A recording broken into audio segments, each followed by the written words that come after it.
J'ai assisté à la gender reveal party de ma sœur Léa par un samedi après-midi ensoleillé, le genre de journée où tout le monde semblait un peu trop heureux pour être honnête. Elle a pressé une échographie dans ma main, son sourire tremblant d'excitation. N'est-elle pas magnifique, a-t-elle demandé, les yeux brillants. Je suis radiologue. J'ai analysé des milliers de clichés machinalement au cours de ma carrière, mais au moment où j'ai posé les yeux sur cette image, mon sang s'est glacé car la forme était anormale, la densité était incorrecte, tout était faux. J'ai forcé mon visage à rester impassible pour ne pas briser sa joie devant tout le monde, mais à l'intérieur, une terreur sourde avait déjà pris racine. Léa a toujours été la plus douce de nous deux, enfants. Elle pleurait devant les films Disney et collait des étoiles pailletées au plafond de sa chambre, tandis que moi, la grande sœur aux mains fermes, j'étais celle qui réparait tout, des chaînes de vélo aux projets scolaires, en passant par les cœurs brisés. Même aujourd'hui, à 39 ans, j'étais encore celle qu'on appelait quand quelque chose allait de travers, mais cet après-midi-là, dans son jardin décoré de banderoles roses et bleues, je ne pouvais rien réparer sans détruire son monde. Les voisins s'agglutinaient près du buffet, riant autour de gobelets en plastique remplis de cidre pétillant, et nos parents tournoyaient autour de Léa, touchant son bras toutes les quelques secondes comme si la grossesse l'avait transformée en une sorte d'icône sacrée. Thomas faisait griller des burgers au fond du jardin, jetant un coup d'œil par-dessus son épaule pour admirer sa femme toutes les 2 minutes, et tout semblait parfait, trop parfait.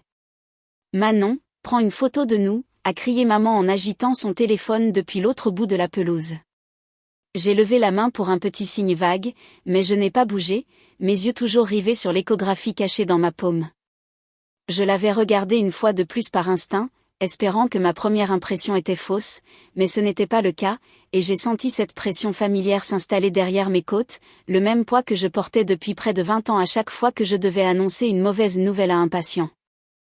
Léa a cogné son épaule contre la mienne. Tu es bien silencieuse, tu es submergée par tant de mignonnerie.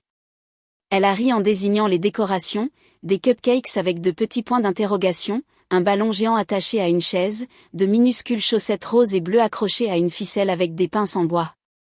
J'absorbe juste le moment, ai-je dit d'une voix qui se voulait stable, même si ma peau frissonnait de malaise. J'ai étudié son visage rayonnant de cet espoir qui aveugle les gens. Elle parlait à sa petite fille depuis des semaines, elle avait peint la chambre, elle avait choisi des prénoms, et si je disais quoi que ce soit maintenant devant 50 personnes, cela la briserait. J'ai glissé l'échographie dans ma poche et je me suis forcée à me fondre dans la fête, remplissant les verres, souriant quand les gens demandaient comment allait le travail, écoutant une amie de Léa divaguer sur ses intuitions maternelles alors que mon propre instinct hurlait plus fort que la musique qui vibrait dans les enceintes. Mais chaque fois que je regardais Léa, sa main posée protectrice sur la courbe de son ventre, la tête penchée comme si elle écoutait quelque chose, je sentais le sol se dérober sous mes pieds car quelque chose n'allait pas, horriblement, impossiblement mal. J'ai essayé de calmer ma respiration, mais des années de formation médicale ne pouvaient faire taire l'alarme qui résonnait en moi, et plus je regardais Léa passer d'un invité à l'autre, riant, touchant son ventre, acceptant chaque compliment sur son éclat, plus j'avais l'impression de regarder quelqu'un somnambuler vers le bord d'une falaise. La musique rythmait l'ambiance dans le jardin, quelqu'un distribuait des cupcakes, notre père levait son téléphone pour tout filmer, mais tout ce que je pouvais voir, c'était ce cliché gravé dans mon esprit comme une image rémanente, mauvaise forme, mauvaise densité, une masse solide là où il aurait dû y avoir du liquide et de minuscules os. J'avais les mains froides, j'avais besoin de confirmation, j'avais besoin de calme, j'avais besoin de Thomas. Il était à l'autre bout du jardin, s'essuyant les mains sur un torchon après avoir éteint le barbecue, et quand nos regards se sont croisés, il m'a souri, un sourire niais et plein d'espoir qui m'a tordu l'estomac. Il pensait qu'ils étaient sur le point de découvrir le sexe de leur premier enfant, il pensait que l'avenir allait tomber entre ses mains comme des confettis. Je me suis dirigée vers lui avec détermination, me faufilant à travers les groupes d'invités jusqu'à atteindre la terrasse. Thomas, ai-je dit doucement, il faut qu'on parle, maintenant. Son sourire a vacillé, qu'est-ce qu'elle a mangé? Quelque chose qu'elle ne devait pas? Tout va bien? Pas ici, ai-je répondu en jetant un coup d'œil vers la buanderie de la maison. La confusion a traversé son visage, mais quelque chose dans mon ton a dû percer le bruit ambiant car il m'a suivi sans poser d'autres questions. Nous nous sommes glissés à l'intérieur, fermant la porte derrière nous, et le bruit sourd de la musique est devenu une pulsation lointaine. « Qu'est-ce qui se passe » a-t-il demandé. « Manon, tu me fais peur. » J'ai inspiré lentement, choisissant mes mots comme un chirurgien choisit ses instruments, précis, contrôlé, impitoyablement honnête, cette échographie. Ce n'est pas ce que vous croyez. Il a froncé les sourcils, qu'est-ce que tu veux dire? C'est le bébé, elle a. Ce n'est pas un bébé, ai-je coupé, ma voix tombant dans un murmure, Thomas, ce n'était pas un bébé. Pendant une seconde, son visage s'est vidé comme un écran qui se fige avant un crash, puis la couleur l'a quitté d'un coup. Non, a-t-il chuchoté, non, c'est impossible, elle sent des coups, elle. Je sais ce qu'elle croit sentir, mais fais-moi confiance, j'ai lu des milliers de scanners, ce n'est pas une grossesse, c'est une masse et c'est sérieux. Il a appuyé une main sur la machine à laver pour se stabiliser. Tu es sûr, Manon? S'il te plaît, dis-moi que tu te trompes. J'aimerais tellement me tromper. Dehors, le compte à rebours commençait, 3, 2, la fête rugissait vers une célébration bâtie sur un mensonge. À l'intérieur, Thomas me regardait avec terreur. Qu'est-ce qu'on fait?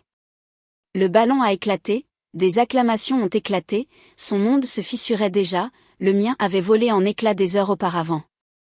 La respiration de Thomas est devenue superficielle alors que les cris de joie enflaient dehors, et des confettis roses passaient devant la fenêtre de la buanderie comme des pétales à la dérive. Je pouvais imaginer Léa pleurer de joie, serrer nos parents dans ses bras, croyant que tout dans sa vie se déroulait exactement comme elle l'avait rêvé, et cette pensée m'a serré la gorge. On ne peut pas lui dire ici, ai-je dit doucement, pas devant tout le monde, pas comme ça. Thomas s'est passé les deux mains sur le visage, elle prépare ça depuis des mois, la chambre, les vêtements, tout. Comment je vais lui dire ça? Tu ne lui dis pas, ai-je répondu, pas encore. D'abord, on l'emmène à l'hôpital ce soir. Il m'a fixé comme si j'avais parlé une autre langue. Manon, elle ne partira pas après ça, elle va vouloir fêter ça. Je sais, ma voix s'est brisée, à peine audible, mais peu importe ce qu'il y a en elle, ça ne devrait pas attendre. On a frappé à la porte, nous faisant sursauter tous les deux, c'était maman, vous vous cachez pour éviter l'ambiance, a-t-elle taquiné à travers la porte, Léa va bientôt couper le gâteau.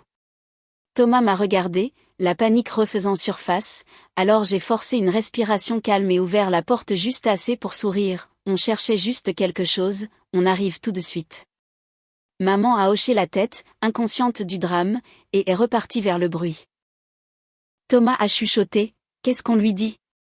Dis-lui que j'ai trop bu, ai-je dit, dis-lui que tu dois me conduire quelque part, n'importe quoi qui nous fasse gagner du temps. Il a hoché la tête lentement, comme quelqu'un qui se noie et essaie de prétendre le contraire. Nous sommes retournés dans le jardin et Léa s'est précipitée vers nous, des confettis roses emmêlés dans ses cheveux, une douce lueur sur son visage qui m'a presque brisé, vous voilà. Thomas, tu as raté les photos, notre petite fille. Je ne pouvais plus respirer. Thomas a forcé un sourire, désolé chérie, Manon ne se sent pas bien, je dois l'emmener chercher quelque chose. Le sourire de Léa a vacillé, oh non. Mais le gâteau? Je ferai vite, a-t-il promis, garde m'en une part. Elle a fait la moue mais m'a quand même serré dans ses bras, pressant légèrement son ventre contre le mien, et j'ai senti ma poitrine s'effondrer, cette rondeur qu'elle berçait depuis des mois n'était pas un bébé, pas un battement de cœur, juste une masse silencieuse volant de l'espace en elle. Envoie-moi un message quand tu iras mieux, a-t-elle dit doucement. Je le ferai, ai-je chuchoté. 10 minutes plus tard, nous sortions de son allée, Thomas agrippant le volant, les jointures blanches. J'ai appelé le docteur Valérie Martin avant même que nous ayons quitté le quartier. Valérie, c'est moi, ai-je dit, j'ai besoin de toi à l'hôpital, c'est urgent, bilan diagnostic complet, imagerie gynéco, tout. Ma sœur. Quelque chose ne va pas. Son ton a changé instantanément, amène-la directement. Aux urgences, Léa est arrivée confuse mais confiante parce que Thomas avait suivi mon scénario. Dans la salle d'échographie tamisée, l'expression de Valérie a à peine tressailli avant qu'elle ne s'excuse pour demander un deuxième avis, je connaissais ce regard, je l'avais eu maintes fois. Puis l'écran a dit la vérité, une masse ovarienne solide, large, indubitable. Léa la fixait, où est? Où est le battement de cœur? Valérie a parlé doucement, il n'y a pas de battement de cœur. Thomas s'est effondré sur une chaise, Léa a couvert sa bouche, tremblante, mais je l'ai senti. Je l'ai senti bouger. Je me suis approchée, la voix tremblante. Ma chérie, je suis tellement désolée. Son monde ne s'est pas fissuré, il s'est écroulé. Léa n'a pas crié, elle ne s'est pas effondrée de façon théâtrale, elle s'est juste repliée comme si on lui avait retiré les os du corps. Valérie l'a guidée vers le lit pendant que Thomas lui tenait la main, chuchotant des excuses qu'elle ne pouvait pas entendre. Je restais près de la porte, incapable de bouger, j'avais passé des années à annoncer de terribles nouvelles, mais rien ne m'avait préparé à voir le cœur de ma propre sœur se briser en temps réel. Valérie a ordonné des analyses préopératoires immédiates et a bipé le docteur Laurent Dubois, l'un des meilleurs chirurgiens oncologues de la ville. À son arrivée, il a parlé doucement, expliquant que la masse devait être retirée dès que possible. C'est volumineux, a-t-il dit, mais contenu, c'est une bonne chose, nous agissons vite et nous améliorons ses chances. Léa le regardait sans rien voir. Ce n'était pas un bébé, a-t-elle chuchoté, je lui ai parlé, je lui ai lu des histoires, j'ai acheté des vêtements. Le visage de Thomas s'est tordu de douleur. Je suis tellement désolé, a-t-il dit la voix brisée, je ne savais pas, j'aurais dû. Non, a-t-elle dit sèchement en secouant la tête, ce n'est pas ta faute. Quelqu'un m'a dit que j'étais enceinte, quelqu'un m'a laissé le croire. Ses yeux ont dérivé vers moi, je m'attendais à de la colère, mais il n'y avait que de la confusion, du chagrin et une terrible forme de confiance. Tu le savais à la fête, a-t-elle chuchoté. C'était comme un coup de poignard dans la poitrine. Je m'en doutais, ai-je dit prudemment, je n'étais pas certaine avant maintenant, je ne voulais pas t'anéantir sans preuve. Les larmes ont de nouveau coulé, mais elle a hoché la tête lentement, merci de m'avoir amené ici. Le docteur Dubois a programmé l'opération pour l'aube. Je suis restée à l'hôpital, faisant les 100 pas dans le couloir pendant que Thomas dormait assis sur une chaise à côté de Léa. Quand ils l'ont emmenée au bloc au lever du soleil, elle a cherché ma main une dernière fois, ne les laisse pas s'en tirer, a-t-elle chuchoté. Je ne le ferai pas, ai-je promis. Les 3 heures suivantes ont semblé durer une éternité. Quand le docteur Dubois est enfin sorti, le masque pendant autour de son cou, je me suis préparée au pire. Elle s'est bien débrouillée, a-t-il dit, la masse était grosse, mais nous l'avons retirée proprement, elle va s'en remettre. Le soulagement m'a frappé si fort que mes genoux ont failli lâcher. Thomas a pleuré ouvertement, moi pas encore. 2 jours plus tard, la pathologie a confirmé que la tumeur était bénigne. Léa guérirait physiquement, mais émotionnellement, c'était un autre combat. Elle a à peine parlé la première semaine. Le docteur Sophie Moreau, une thérapeute spécialisée en traumatisme reproductif, est venue à la maison pour des séances, parfois Léa écoutait, parfois elle fixait le mur. Elle avait perdu quelque chose en quoi elle croyait de chaque cellule de son corps, un enfant qu'elle avait nommé, un avenir qu'elle avait répété. Une nuit, alors que Thomas somnolait sur le canapé, Léa a chuchoté, « À combien de femmes ont-ils menti ? Combien pensaient porter quelque chose de réel ?» La question s'est logée dans ma poitrine comme un éclat d'obus. Je ne pouvais pas réparer le passé, mais je pouvais arrêter les responsables.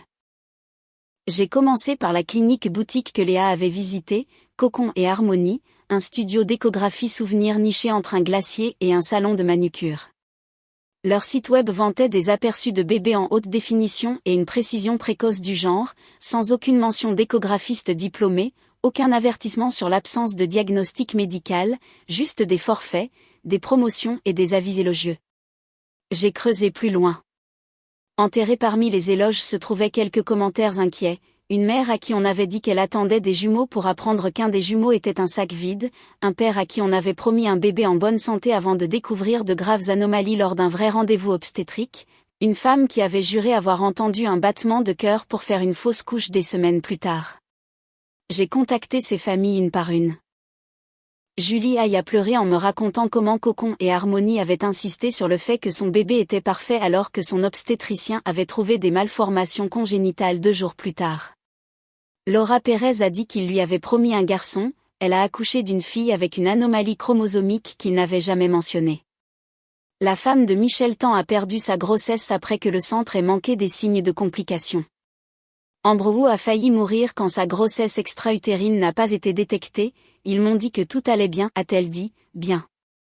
J'ai failli me vider de mon sang dans mon appartement. Chaque histoire sonnait la même note, fausse réassurance de la part d'opérateurs non formés. J'ai tout compilé, capture d'écran, témoignages, factures, notes.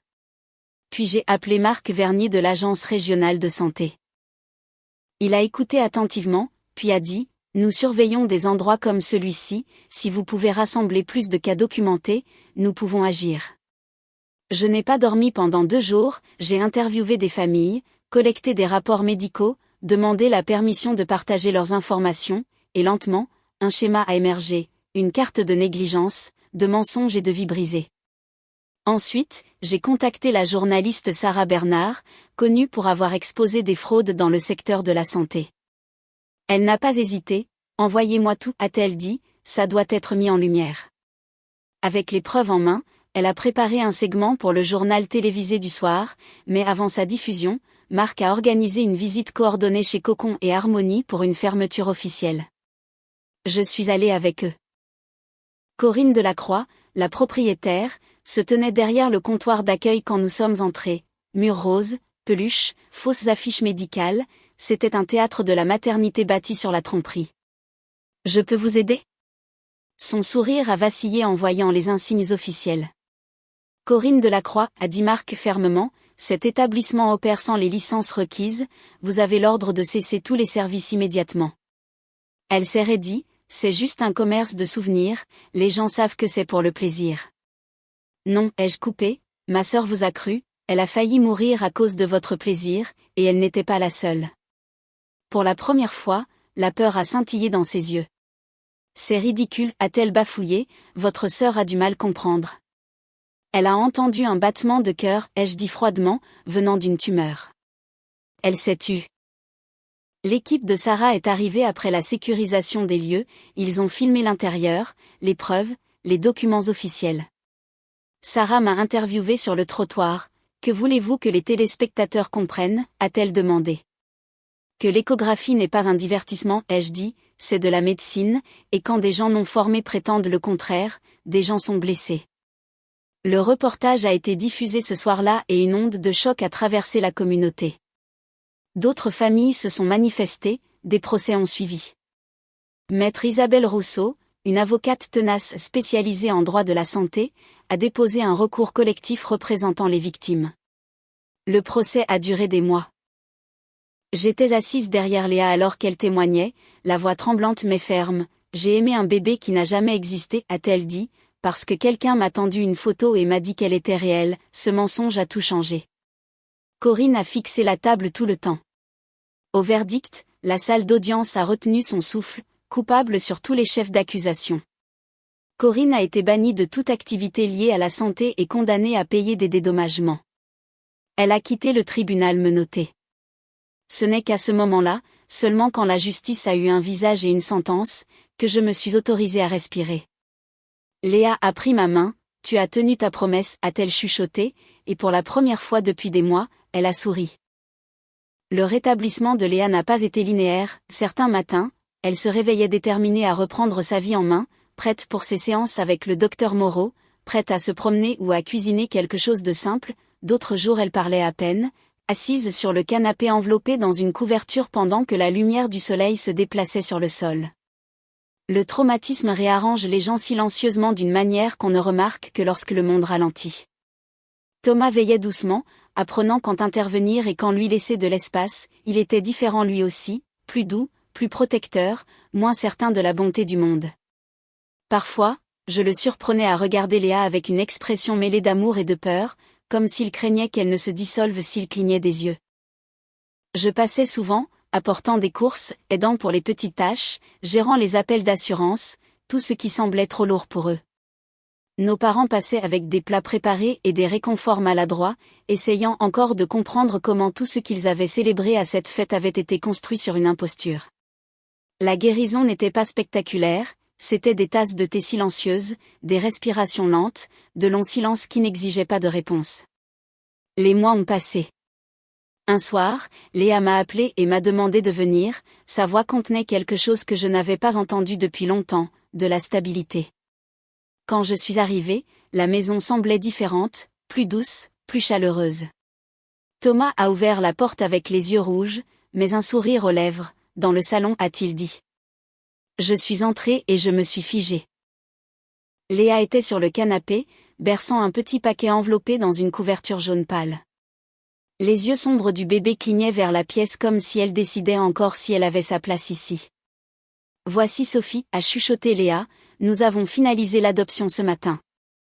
Les émotions m'ont submergée si vite que j'en ai eu le souffle coupé. Le sourire de Léa tremblait, pas de douleur cette fois, mais de quelque chose de plus doux. Je ne pensais pas pouvoir aimer à nouveau, a-t-elle dit, pas après tout ça, mais au moment où je l'ai tenue, j'ai su qu'elle était à nous, elle a toujours été censée être à nous. Je me suis assise à côté d'elle, touchant la petite main de Sophie qui s'est enroulée autour de mon doigt, incroyablement légère et réelle. Léa a posé sa tête sur mon épaule, tu m'as sauvé la vie, Manon. Tout ça, c'est parce que tu as choisi la vérité. La pièce était calme, à l'exception du doux bourdonnement de la climatisation et des minuscules respirations du bébé dormant contre sa poitrine, et dans cette immobilité, pour la première fois depuis la fête, j'ai senti la paix s'installer dans mes os. Assise là avec Léa et Sophie, j'ai réalisé que la vérité ne nous avait pas détruits, elle nous avait sauvés. Les mensonges auraient pris sa vie, volé son avenir, brisé chaque moment qui devait arriver, mais choisir d'affronter ce qui était réel, aussi brutal soit-il, avait fait de la place pour que quelque chose d'honnête et d'espoir puisse grandir. Les familles ne se définissent pas par des moments parfaits, elles se définissent par ceux auxquels nous survivons ensemble. Si cette histoire vous a touché, partagez vos pensées dans les commentaires, et si vous voulez plus d'histoires vraies sur la justice, la guérison et la famille, n'oubliez pas de vous abonner pour ne jamais manquer la prochaine.